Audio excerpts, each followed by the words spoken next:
Okay. All right. So, good morning.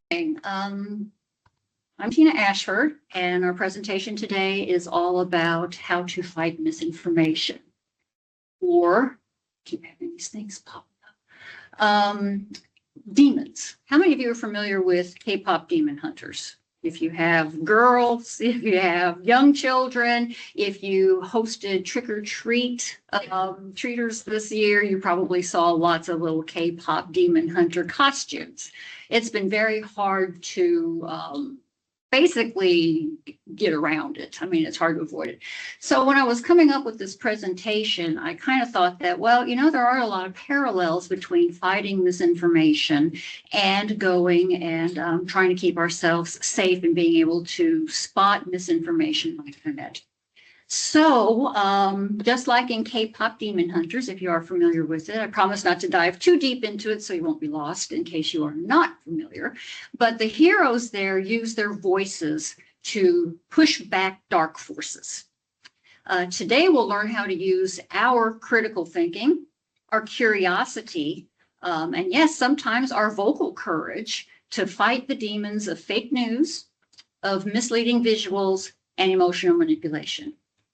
So when you see a headline that gives you the chills or a photo that makes you feel that something immediate, there's just that immediate reaction to it, think of it as a demon whispering in your ear. And our job is to not just hear it.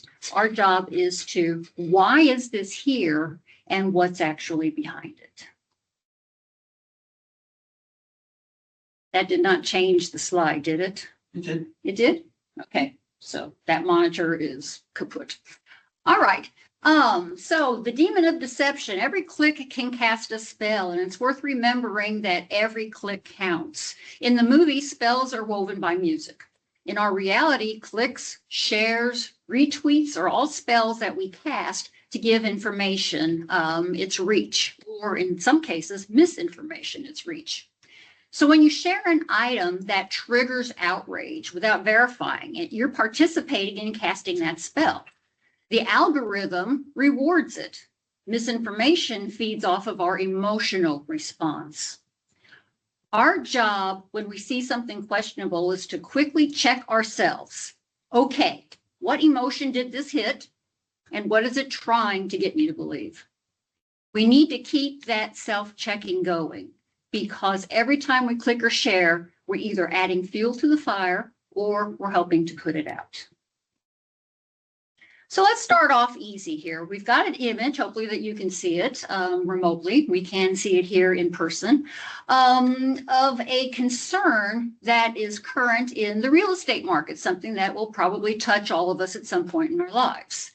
So we're seeing a lot of AI manipulated images that are being listed in the MLS, the multi-listing system, and people are basing their choices on whether they want to go view a home on what they see online. And this is a classic case right here. The picture there, the image there on the left is what the house actually looks like. But the listing is here on the right. So that's a big difference. Exactly. I might want to go tour that house there on the right. I may pass on that one there on the left, but it's the same house. So my question to you is, and of course, those of you who are joining us online, feel free to chime in. Who does this hurt? Is this hurting anybody? Yeah. Yes. Okay. And how's it hurting? It's false advertisement, and yeah, if it's being listed, it's false. Okay, so false advertising. Okay, that's a good reason for that. Let's take a look at another one real quick. Well, what about this one? What do you see that's different about these two images? Press release on the other side. Yes, the grass really is greener on the other side. So this is a manipulation that's subtle, but the picture there on the right is certainly more appealing than the picture there on the left, even though the left is, of course, reality and the right is not. And we had someone online chime in, it's making people waste time. Yes, it can definitely make you waste your time. Absolutely. Okay, let's do one more really quick here. Staging. Your house is a mess, right? If it's like mine, there's probably things that are cluttered and it doesn't really show itself in the best light. So real estate agents will use AI to declutter. But what do you think about this? The image on the left, of course, is going to be the real actual photo. And then the image on the right has been manipulated. Personally prefer the one on the left though. And we can have our personal preferences here. Is this reality? I mean, sure, you can hire furniture companies to come in and stage your houses for you. If you're involved in real estate, you quickly learn that a house that has furnishings in it will sell quicker than one that does not. So there's nothing really wrong with that. But take a good look at these two pictures. What do you notice about them?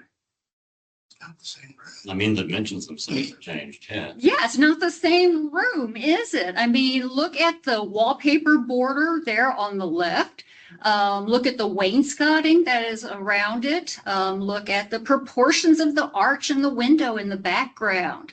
Fan right there. There is. Yeah, there's an extra window. Yeah, okay, so there's more light in there. And we all know that light makes things look brighter and more inviting. The floor is even different. They didn't just change out the rug and the furnishings and the light.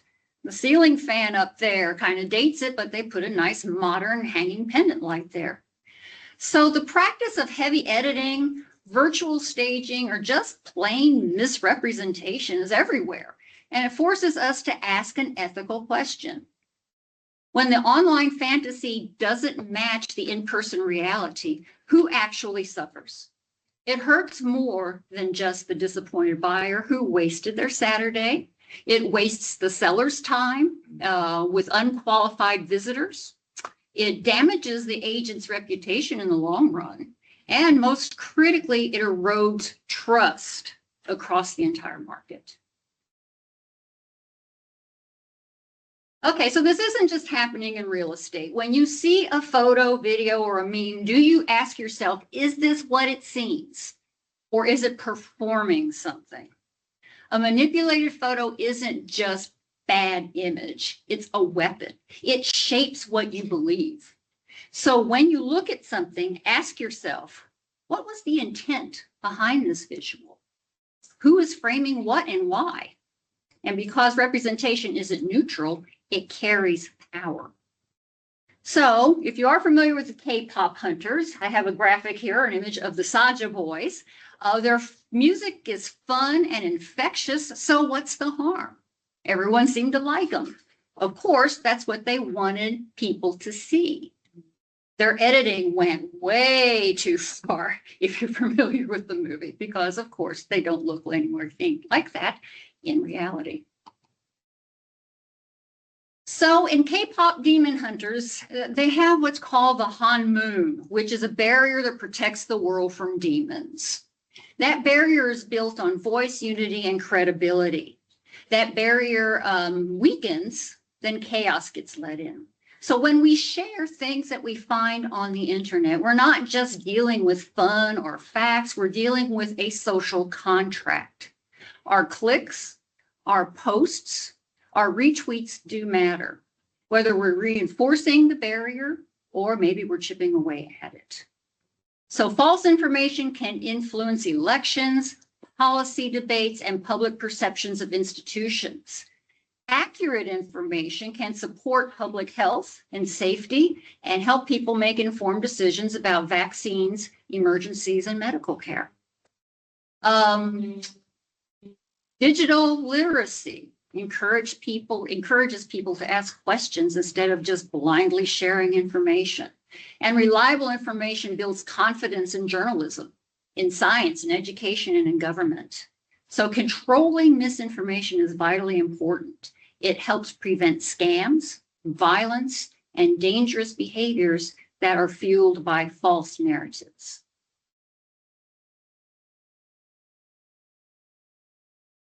Okay, so it's time to start building our demon hunting toolkit. In the movie, the heroes recognize patterns. That's that purple pattern that's up there on the slide. They recognize where demons hide. They know where they operate or how they operate, and they know what patterns of distortion that they use. In our world, emotional language, missing context, anonymous sources, repeated claims, image reuse, look for all of those. And ask yourself, who posted it? Why now? What's being assumed and what's left unsaid? What reward is being triggered? Recognizing patterns doesn't make you cynical, it makes you aware. And a warrior doesn't doubt everything, they recognize what it is to investigate.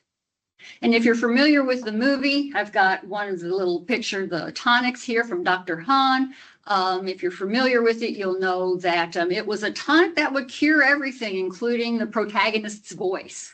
And of course, it ended up just being relabeled grape juice.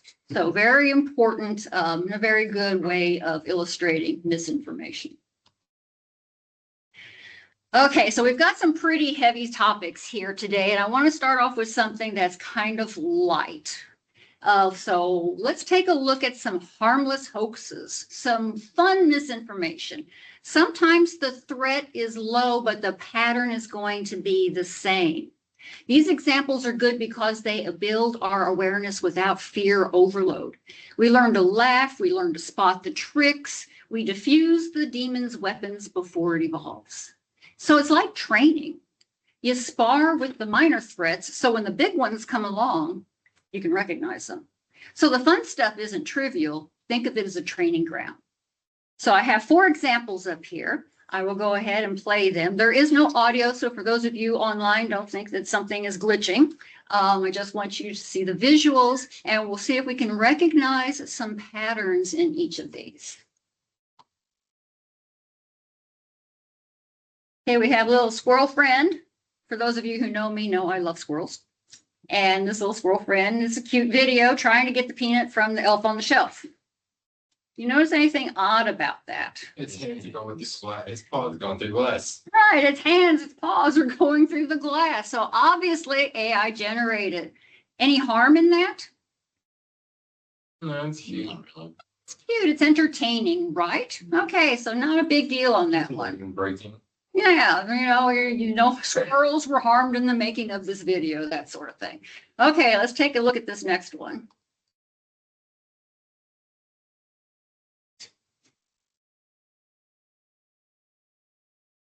This one's a little bit more ridiculous. The movement isn't quite as natural, right? So obviously AI generated.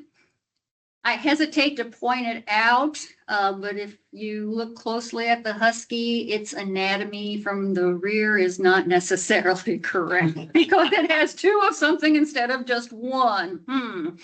So that one's pretty obvious that it's fake. I like this one too. Okay, spray painting the plantains. What do you think? Did you see anything wrong with that one? I mean, it looks pretty convincing, right? Yeah, until that last bit, it's like the paint color changes to green. Yeah, on that he second pass. can spray and unspray that seal all day. It's a magical seal. Yeah, right. And also he's spraying that yellow, but yet the stems are actually somehow magically staying green. Okay. So maybe you would want to use this to illustrate problems in our food source, that they're spraying chemicals on our food. And if they use this video as a example of that, you should be able to spot that, well, that's not real. I mean, look at that. That one's pretty obvious. And then finally, my husband is not a cat lover, so he should appreciate this video.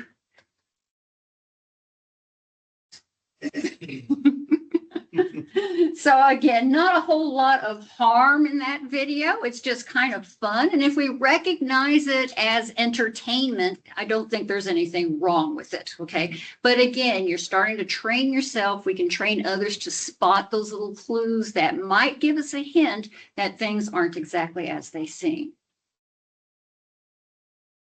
All right, so you know there's a price to pay for the fun, right?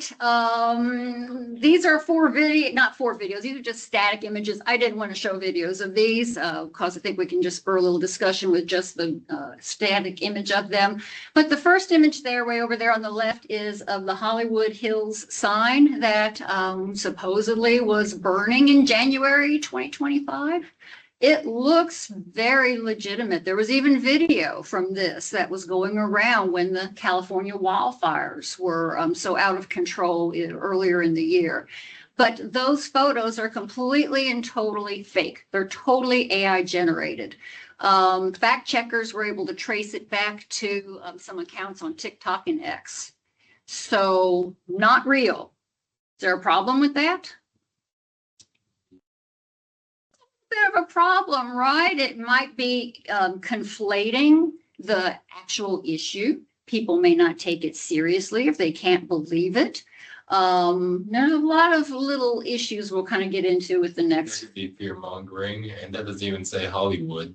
Yeah. It's how, well, I don't know if that D is actually. It's like a B to me. It looks like a B, but that might just be a gap. I don't know. I didn't look at it that closely, but yeah, it was widely circulated earlier this year. Now, the next picture there of the young lady in the McDonald's uniform there is supposed to be none other than Kamala Harris. And if you followed the election last year, you may have heard that she had said that she had worked at McDonald's. It was kind of to show that she had humble beginnings. And other people then, of course, wanted to point out that there was no record of her ever working at McDonald's. Of course, I'm not sure what kind of records they were expecting to find from McDonald's in the 1980s to prove that she actually worked there or not. But people were using this superimposed image, by the way. That's not even her. A lot of people didn't even realize it. The photo was from a young lady from Canada, and they superimposed Kamala's face on top of it. So it was used not only to put forth her political positions or her strategies from humble beginnings to try to get in contact with the common person, but it was also used by her opponents to show that, you know, there's no proof of her. Here she is proving or posing in a uniform. Ha, look at that. So there can be a lot of ramifications in the political arena. And I do not want to get political with this talk whatsoever, but this is a classic example of showing how something that seems kind of innocent can have a major impact on our lives based upon the elections that it may or may not be swaying. The third one there is a Jeep on fire. It might be a little small. I don't know how our online audience is being able to view this, but it is a Jeep that is on fire, and it is indeed in Los Angeles. It is not in response to the not the Georgia National Guard, so ingrained in the brain, the National Guard being deployed into LA earlier this year. This image was being sent around talking about, and I hate to repeat it, but they were saying illegal aliens were setting fires to cars and all this other stuff.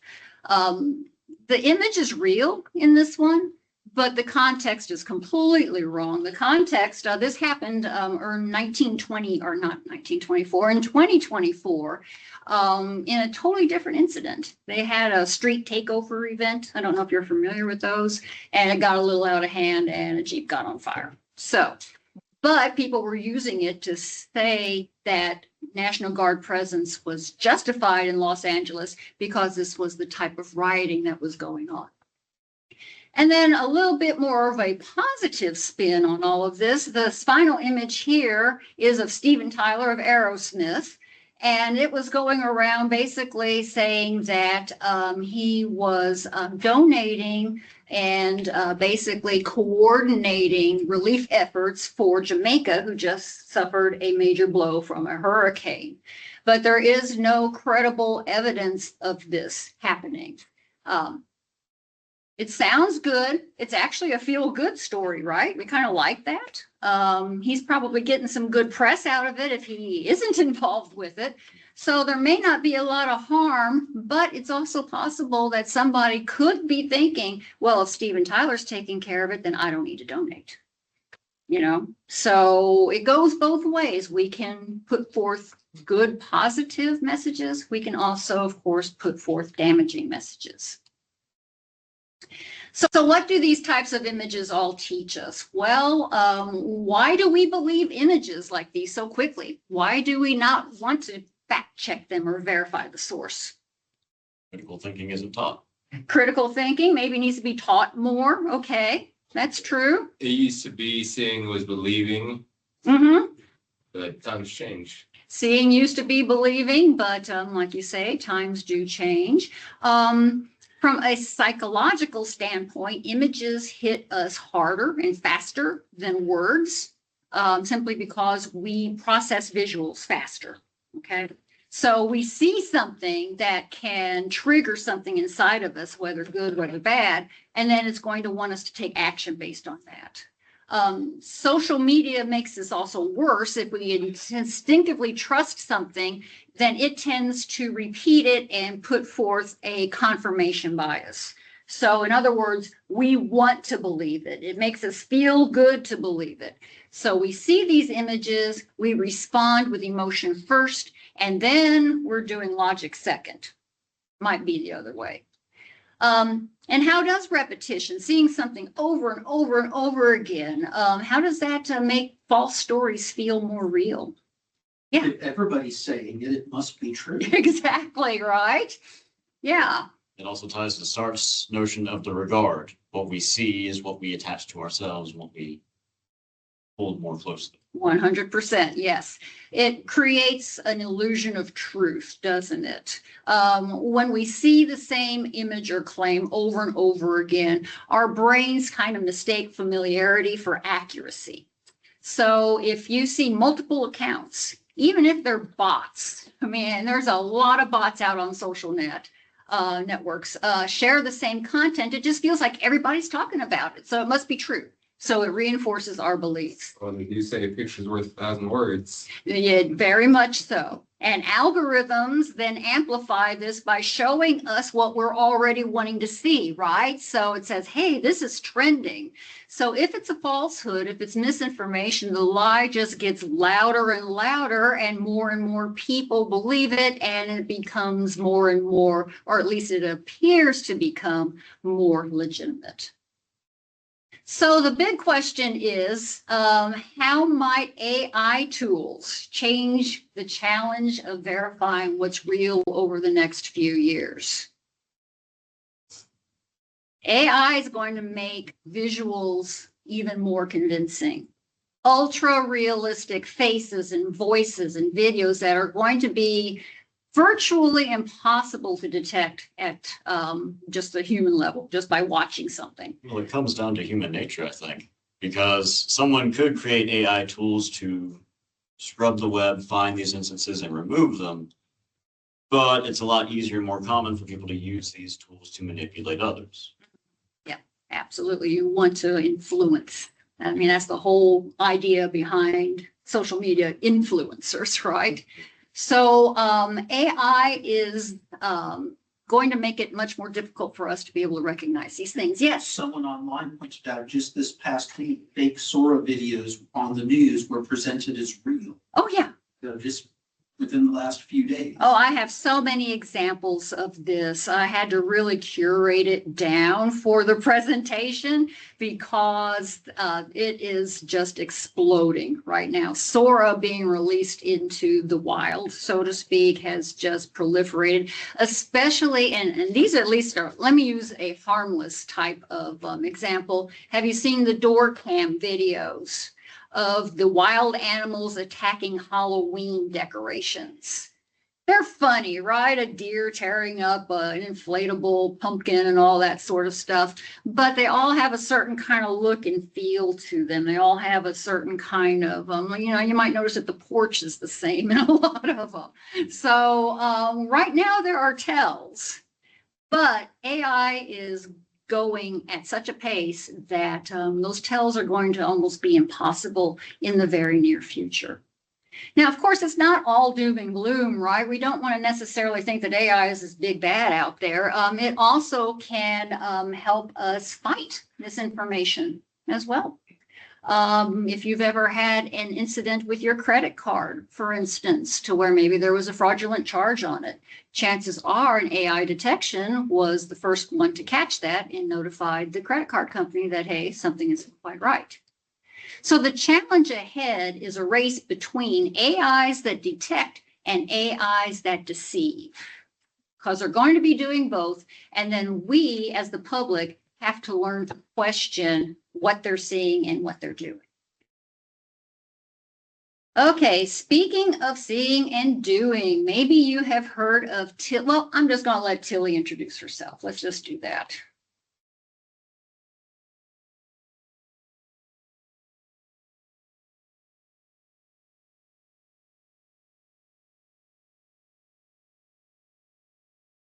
Okay, for those of you online, it was system audio here, so it didn't go through the room. I don't know if you're able to hear it or not.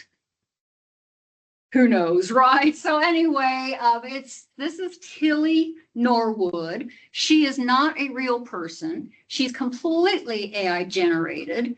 She is an actress that was developed in the UK by a company called Particle 6. And her first appearance was in a short film called AI Commissioner, where everything, her face, her voice, her expressions was completely generated by AI. The company marketed her as the next best thing, the next big Hollywood star to be out there.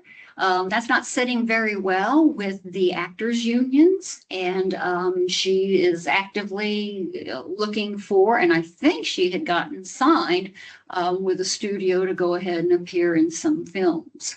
So it does beg a question here of, does this cross a line between likeness rights and creativity? If an AI can act and sing and speak like us, what does that mean for the future of entertainment? And again, if it's entertaining, maybe you don't care so much. But if your livelihood is built on entertaining others, you might want to care a little more. Okay, I'm going to go ahead and preface this one. This one's got audio as well, so if you can hear it, great. If not, I'll just tell you that it is a lovely song being sung by, of course, another AI.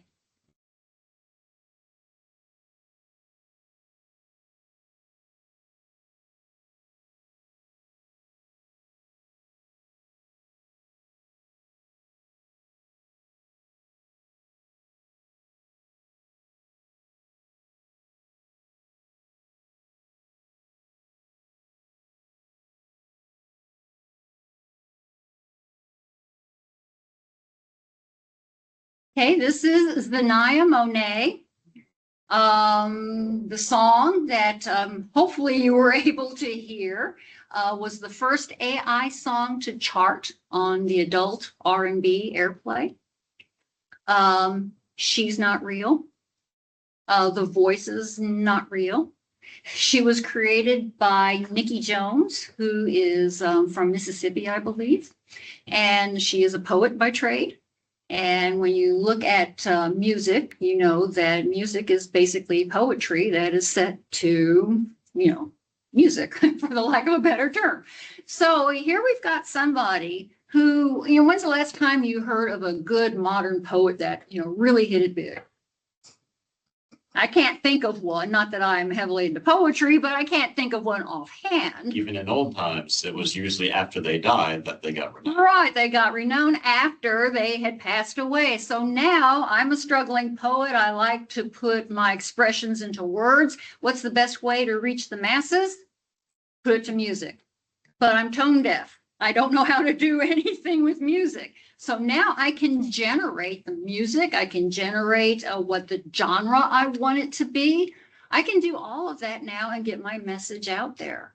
So could this be the start of a new genre, possibly? Not music about AI, but music by AI. And as a listener, how does that make you feel?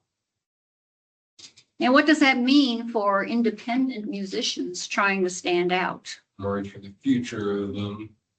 Because honestly, I could just go on my phone, ask Gemini, write me a rap, and then ask another AI, rap that for me. Yep, absolutely. I think with music in particular, a lot of your money comes in from actual concerts and actual physical events, that kind of thing. I think so long as you keep your focus localized, that kind of thing, you'll make a living where you need to. Okay. And then there's also the question about holographic generated concerts, which is a thing. And then going back to K-pop demon hunters, the voice actresses who did all the singing have been going and doing appearances on late night TV and also then certain festivals and things. So yeah, there's still that creativity there. The difference with K-pop, if you've heard the song Gold and the other music from the soundtrack, that was all written and sung by humans. Now they had some AI assistants, which who doesn't use AI to help assist in a creative process these days, but it wasn't completely generated. So in this case with Zanaya, basically her lyrics or the lyrics are genuine, but everything else is AI generated. Okay, so breaking this, oh, yes, I'm There sorry. was a comment online about how this takes away from the pool of money in streaming for real artists, because every time you stream the AI artist, there's an actual artist who is, even if it's a minuscule amount of money, Right, they're not getting that play. that's true. That is true. So, but on the other hand, you could also look at it as somebody who is putting the time, and it takes time and talent to create these AI videos. I mean, AI is not just going off on its own yet. It's being prompted to give you what you want. So there is some creativity and effort going into the generation of them, but then you would have to debate whether that is on par with somebody who's an actual musician. Somebody who's generating that is trying to get some food in their mouth too at the same time as any other artist. Yeah, so there's a lot of competition for a very small pool of resources. So hitting it big in the music industry or being a struggling actor or actress at this point in time would be two professions I would not want to be involved in. I mean, that's all following influence anyways. Yes, absolutely.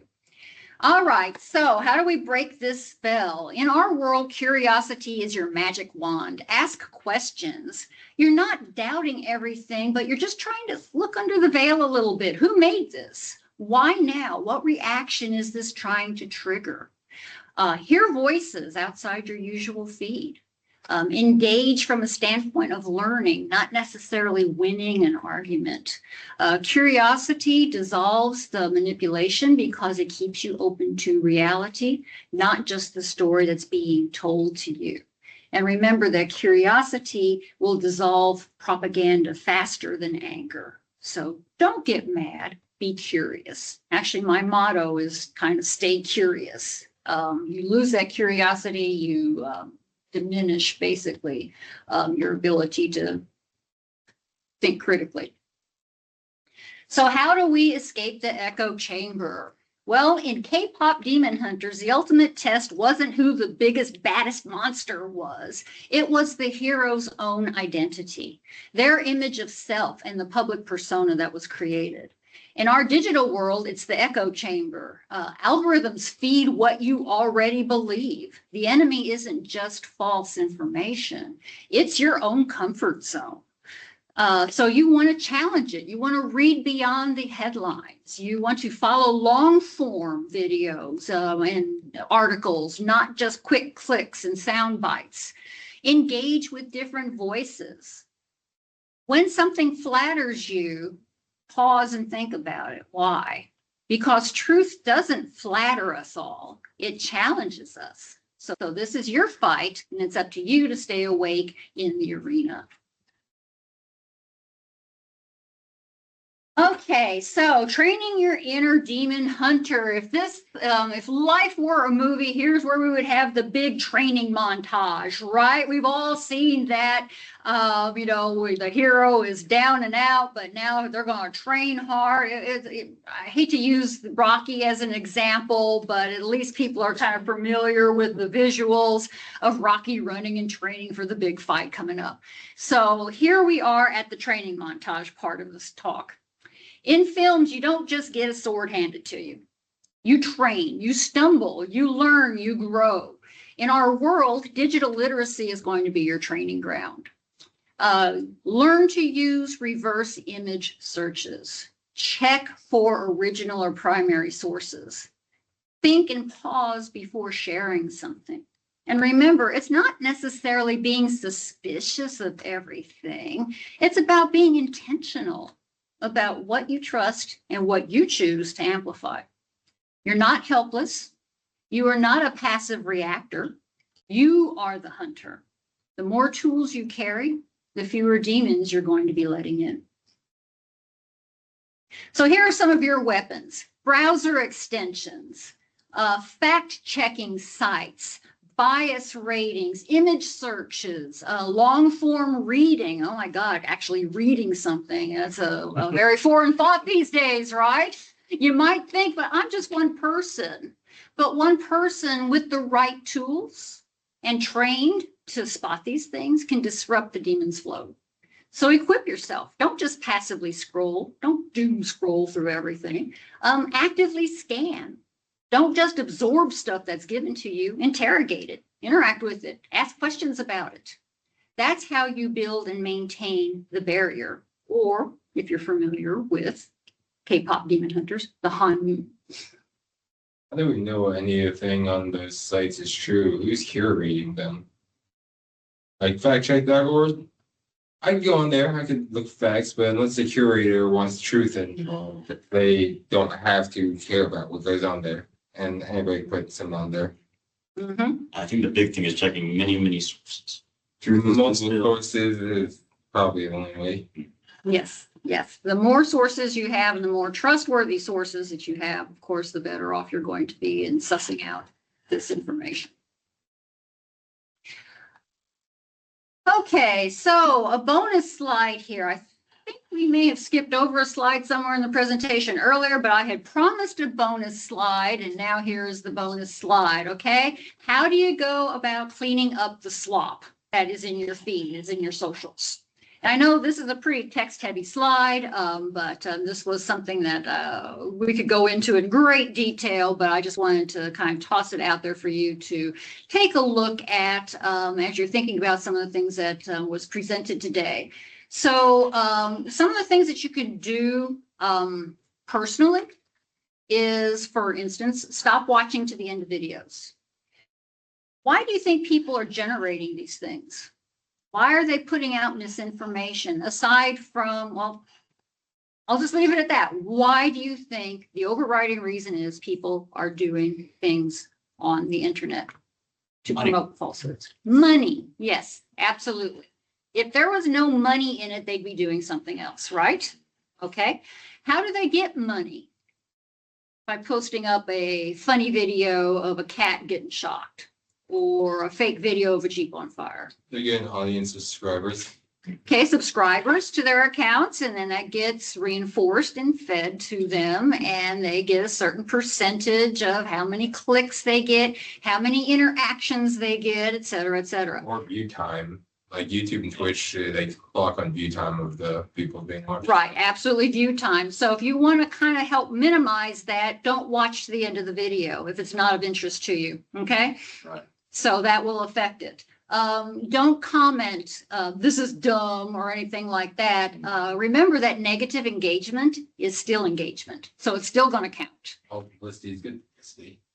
All publicity is good publicity. Yeah. There's things all over this, now that I'm thinking about it. Yeah, when you think about it, it's kind of like, oh, duh, we've been living with this for decades, and now all of a sudden we're treating it like it's something new.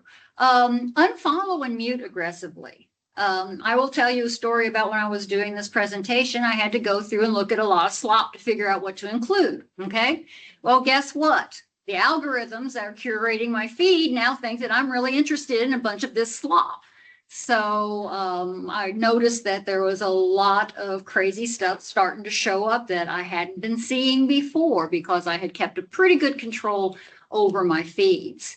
So now I go through and unfollow. If I see something that I don't like, if the option is there to hide it, to say you're not interested or don't recommend it, whatever the platform's option is, do that. because that's then training the algorithm what you do want to see and what you don't want to see. And yes, I know that that is creating your echo chamber again. Right.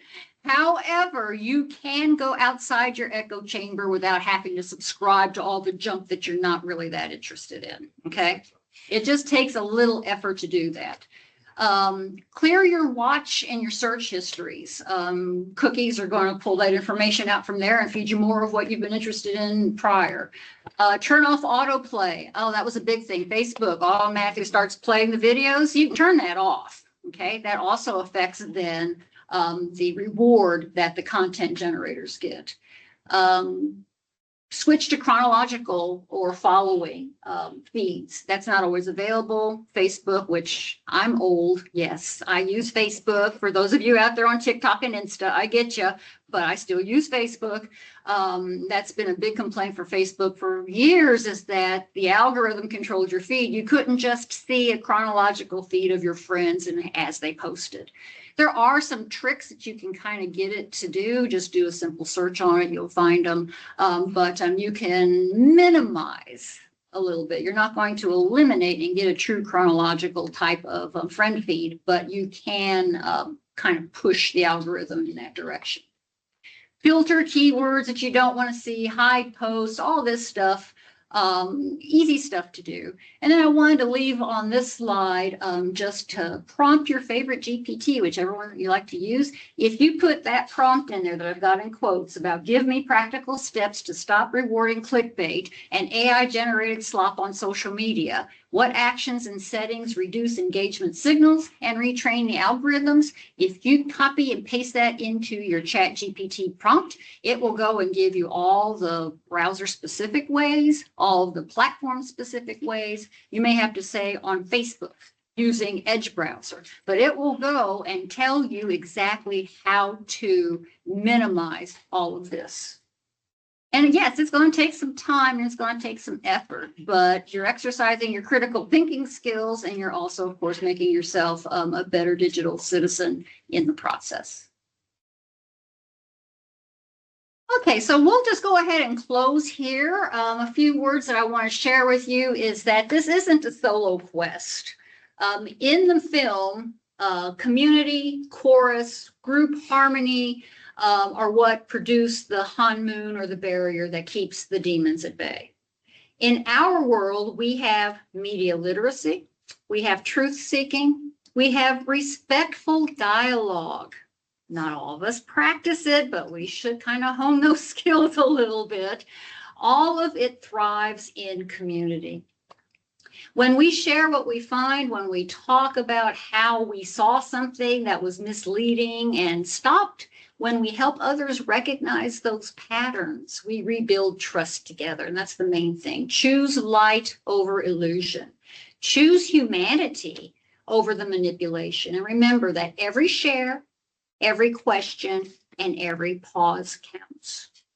So I'll just end this with, we're gonna be golden. If you get the reference, yay. So thank you for attending. I do apologize for the technological kind of glitches. I usually like to kind of walk around, but I think this was probably the best way to handle this morning. Do you all have any questions, both in person and online? So far, nothing coming in from online, but continue tomorrow. Oh, okay. Well, again, I try to encourage interactive participation, and I think we had some good questions during the presentation. So my contact information is here.